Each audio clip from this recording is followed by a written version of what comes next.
전직 법무부 장관의 행태에 대해서는 마음의 빚이 있다고 하고 현직 법무부 장관의 행태에 대해서는 침묵하는 것이 공정입니까? 문재인 대통령께 요구합니다. 많은 국민들이 물러나라고 하는 장관은 좀 자르십시오.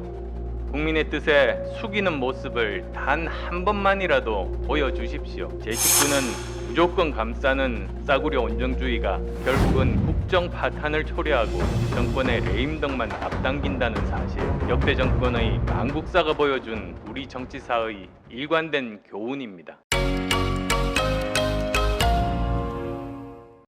지금 중소기업과 자영업 사장님들의 고통은 이미 한계 수준입니다. 또한 언제 문 닫을지 모르는 그곳에서 일하는 서민들은 하루하루가 얼마나 불안하시겠습니까? 그래서 저는 이분들께 긴급 재난지원금 지원을 집중해야 한다고 거듭 말씀드립니다. 정부 여당은 말로는 영세 자영업자, 소상공인 지원이라고 하면서 실제로는 정반대인 전국민 통신비 지원이라는 얄팍한 수단으로 국민 환심을 사려고 합니다. 이런 얄팍한 술수 당장 중단하십시오. 문재인 정부는 라면을 끓이다 참사를 당한 어린 인천 형제의 안타까운 사고를 보고도 어려운 사각지대를 외면하고 끝내 인기 영합을 도모하고 있습니다. 이런 몰인정한 정치 제발 중단해 주십시오. 저는 지난번에 서로 돕고 위기를 극복하자는 취지에서 올해 연말까지 3개월 만이라도 공무원과 공공기관 임직원 급여의 10%를 사용기한을 정한 지역화폐나 온누리 상품권 등으로 지급하자는 제안을 한 바 있습니다.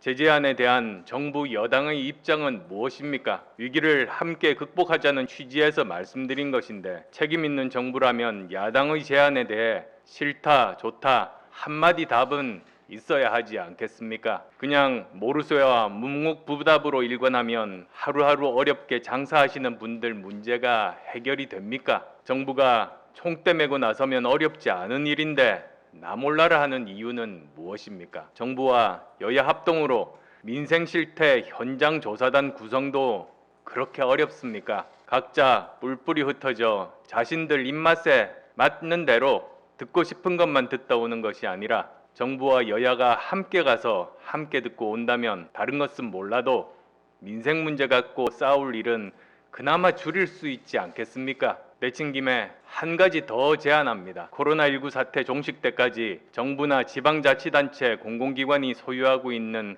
건물 상가 임대료의 50%를 깎아줄 것을 제안합니다. 아울러 당사자나 가족이 임대사업하는 공직자나 공공기관 임직원에게도 조금이라도 임대료 인하를 권유합시다. 장사가 안 되고 매상이 줄어 모두가 울상이고 죽을 맛인데 공공부문조차 임대료를 그전과 똑같이 따박따박 받아간다면 얼마나 더 힘드시겠습니까? 다행히 민간 건물주 중에는 스스로 임대료를 인하해 주시는 훌륭한 분들이 계시다고 합니다. 정부도 이분들의 뜻을 본받아 임대료 인하 방안을 찾아 실천하기 바랍니다. 이것이 너도 살고 나도 사는 상생 아니겠습니까? 전국의 광역 및 지방자치단체장, 광역 및 기초의회의 대부분을 현 집권 여당이 장악하고 있기 때문에 마음만 먹는다면 오랜 시간이 필요하지 않을 것입니다. 아울러 정부는 민간 임대업주의 임대료 인하에 대한 인센티브나 세금 혜택을 더욱 확대하고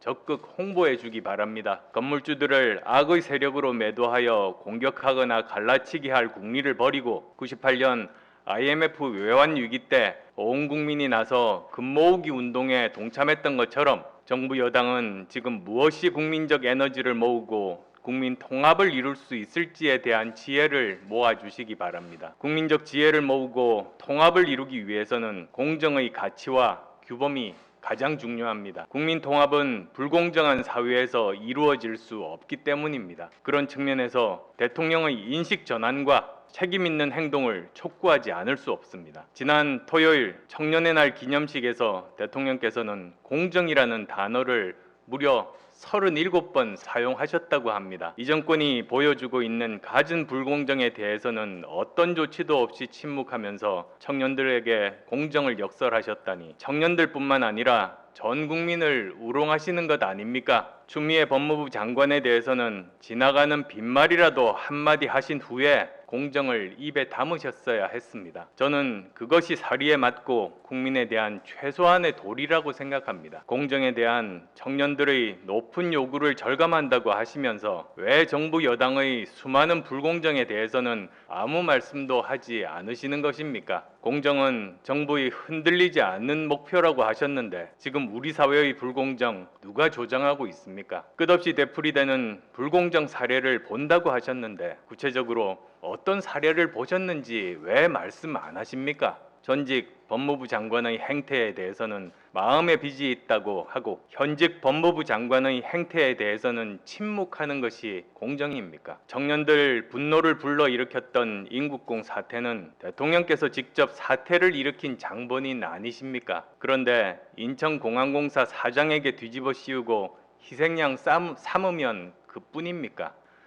이 문제에 대해 대통령은 어떤 책임을 지고 계십니까? 사고 치는 사람 따로 있고 책임지는 사람 따로 있으면 그것이야말로 진짜 불공정한 것 아닙니까? 불공정을 혁파하고 공정을 추상같이 지켜내는 대통령의 모습을 보여주셨다면 이 정권 사람들이 감히 이렇게 뻗대고 있을 수 있겠습니까? 공정을 말씀하시니 민주정치는 책임정치라는 말씀도 알려드립니다. 책임정치란 국민의 뜻을 배신한 권력자, 국민의 이익에 반해 사익을 취한 권력자에 대해 국민이 책임을 물을 수 있고 국민이 책임을 묻기 전이라도 권력자가 결과에 대해 책임을 져야 한다는 뜻입니다. 미국의 33대 대통령인 트루먼은 자신의 명패에 모든 책임은 내가 진다는 글을 써놓았다고 합니다. 무엇이 국가를 위해 최선인지 숙고에 실행하고 책임은 전적으로 대통령이 지겠다는 의지의 표현이었습니다. 문재인 대통령께 요구합니다. 잘못한 걸 하나하나 다 책임지라는 것이 아닙니다. 그렇지만 많은 국민들이 물러나라고 하는 장관은 좀 자르십시오.